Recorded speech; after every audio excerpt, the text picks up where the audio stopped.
Shalom IT lovers of my classes, welcome to Easy Machine Learning number 4.1 with Python on Google Colab. Of course, you are invited to watch my previous PY and ML tutorials. After store sales, CarColorChange, IrisFlower, MathOrReg.ExpressionsFilter and DBSCAN, today let's try a new algorithm called APriori. We want to analyze a simple market basket and see if a priori will successfully find the frequent item sets and generated association rules based on our dataset. Frequent item sets are combinations of items that frequently occur together in the dataset. Thank God again, I'm about to tell you the same thing in German and French.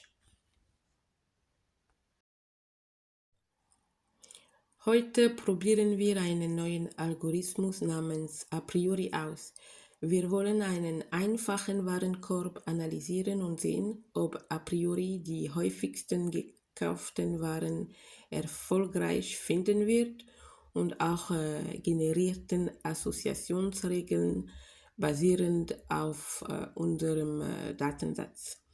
Häufigsten Waren hier sind Kombinationen von Elementen, die häufig zusammen im Datensatz vorkommen. Gott sei Dank erzähle ich Ihnen wieder das Gleiche auf Französisch und dann auf Python. Aujourd'hui, essayons un nouvel algorithme appelé APriori. Nous voulons analyser un simple panier de consommation et voir si APriori réussira à trouver les ensembles d'éléments fréquents et les règles d'association générées sur la base de notre ensemble de données. Les ensembles d'éléments fréquents ici sont des combinaisons d'éléments qui apparaissent fréquemment ensemble dans notre base de données. Dieu merci, je vous ai dit la même chose en anglais, en allemand, et maintenant, je vais vous le dire en Python. Ou en Python, Python. Let's start. First, we get our comment here. We're going to just call it market basket analysis using APriori algorithm. Okay. So we need pandas for data manipulation, and we need MLX10 for the APriori algorithm, and matplotlib for visualization. Let me explain.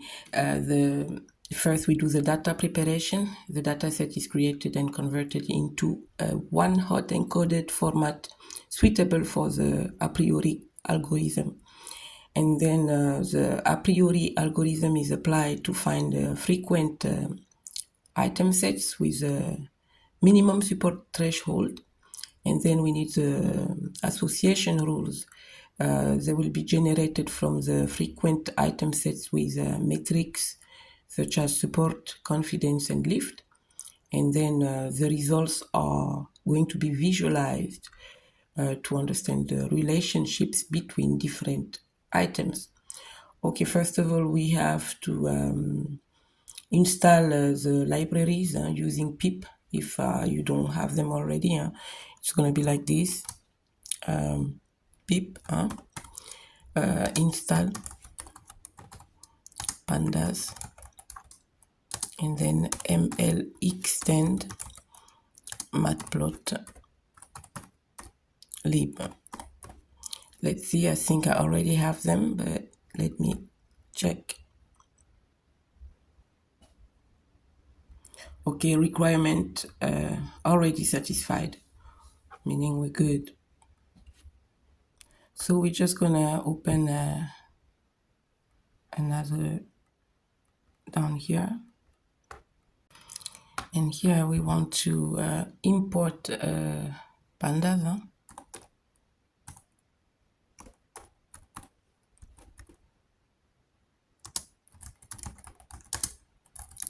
As PD. And then from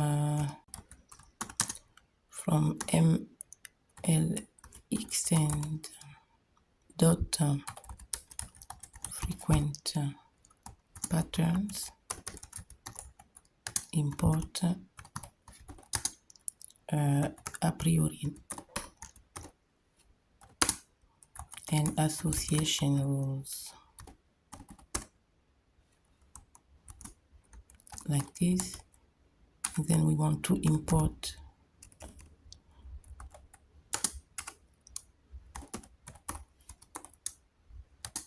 the matplotlib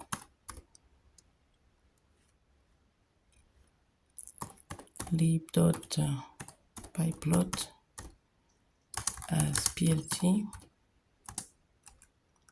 and we are going for simplicity, we are going to create a synthetic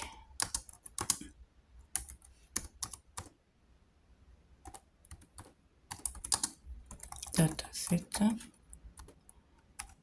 So here we want our data to be really simple. Let's get first the transaction ID here.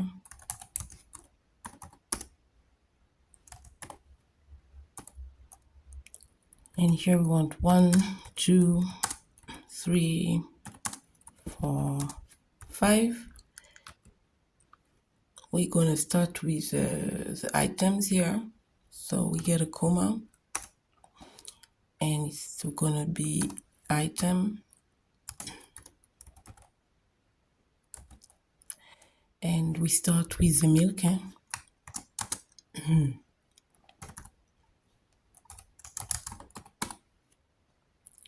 Then we want some bread. So we want bread, butter, jam, milk, bread. That's an easy basket right here. Okay, after that we want to first, let's get a comment here. Want to convert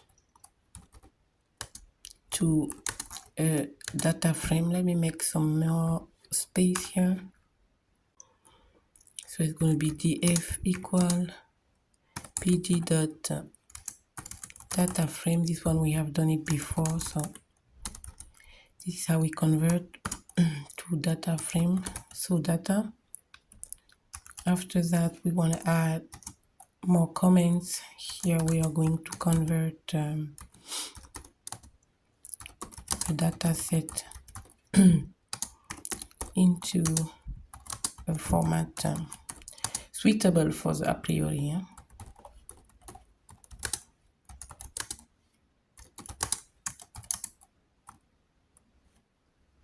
And also create a one hot encoded data frame. So here we start with one hot equal df. We want first the items dot string, and we want to join. Here we need a pipeline here. Here we want again str.get, and we want to get dummies.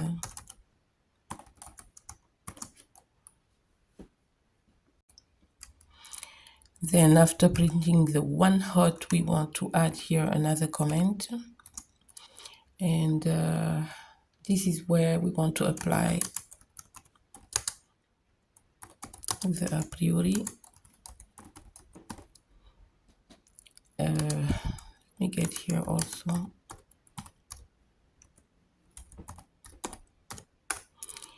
We want frequent item sets equal a priori, and we want our one hot here. Min support equal want to use call names equal true. And here we want to print them. Again, print frequent item sets. And after that, it's going to be the next step is going to be we want to generate these association rules. And then we want to print these rules too. So we print the rules. And after that, we want to go to the next step, which is to visualize the results. So we have to start plotting. So we add here as comment plot the support and confidence and lift. So we start with the PLT.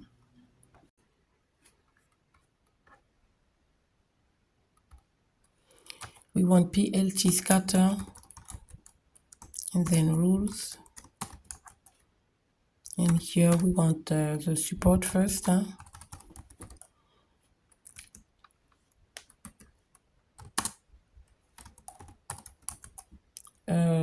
And then the confidence, yes.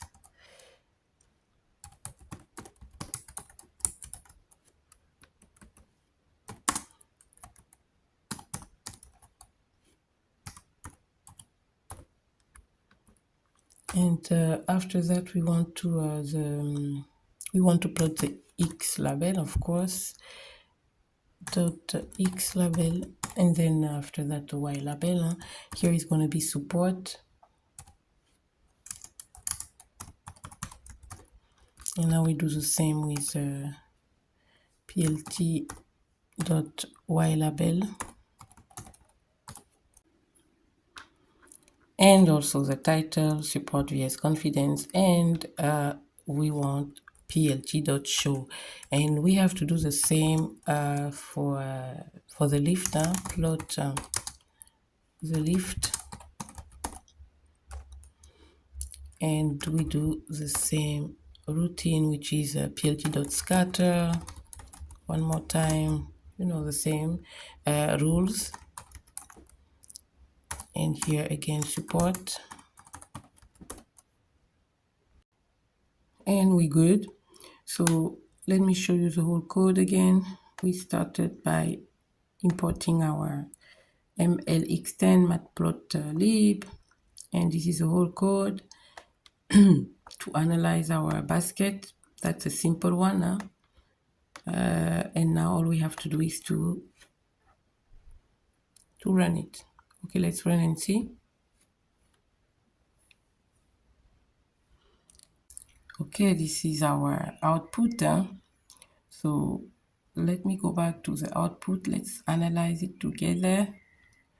Normally we should see, yes, we have also our lift down here. Let me go back and let's comment first this part. I'm going to go down again. So here it is. Okay, in this project, which demonstrates simple market basket analysis using this a priori, I want to tell you that you can extend this project, of course, by using a larger data set or by just adjusting the parameters to explore different results. Okay, the output indicates that the a priori algorithm has successfully found frequent item sets and generated association rules based on our data set right now. The frequent item sets, I told you, there are combinations of items that frequently occur together in the data set. And the support, which we see here, you see the support represents the proportion of transactions that contain the item sets. For example, the item set bread, as you can see, has a support of 0.8, which means 80% of the transactions contain bread. And as you can see here, we have our all our association rules. They show how the presence of one item affects the presence of another item. Here we have the generated rules along with their metrics. Here we have first the antecedents, which is the item on the left side of the rule, and then we have the consequence, the item on the right side of the rule. We have the antecedent support, which is the proportion of transactions that contain the antecedent. The consequent support is going to be the proportion of transactions that contain the consequent, and the support, the proportion of transactions that contain both the antecedent and the consequent.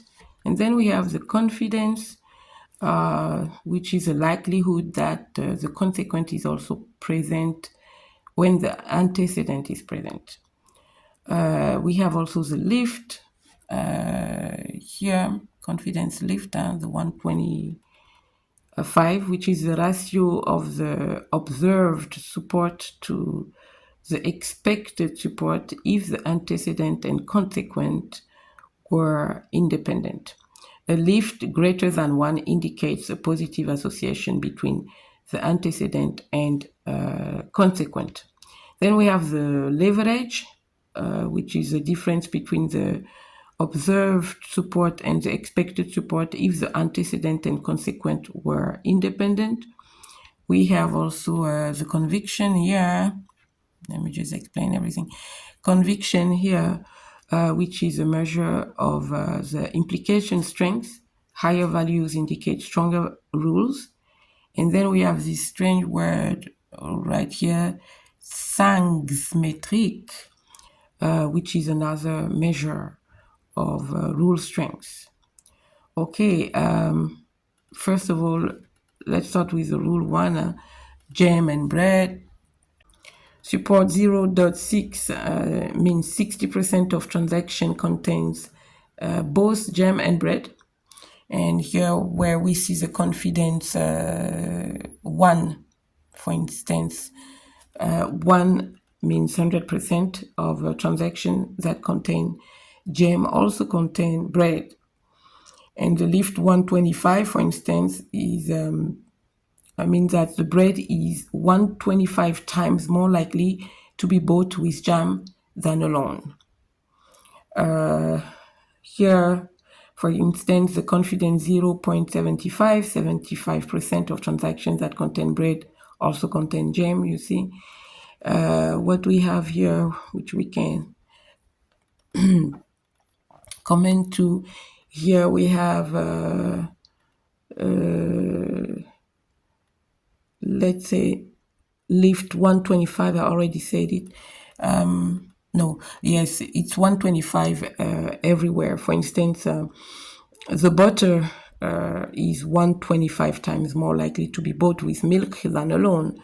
You know, okay, this analysis helps in understanding, as I said, the relationships between different items in this data set and can be used for, decision making in areas such as marketing and inventory management. Anyways, we are not done with a priori. We are going to enlarge our data set next time. That was really an easy one to help understand how a priori works. So I hope you liked it, and I hope you understand a little bit. And let me show you the code one more time, just in case you want to copy. This is all code, and the rest is coming next if God's willing. Thank you for watching. Bye-bye.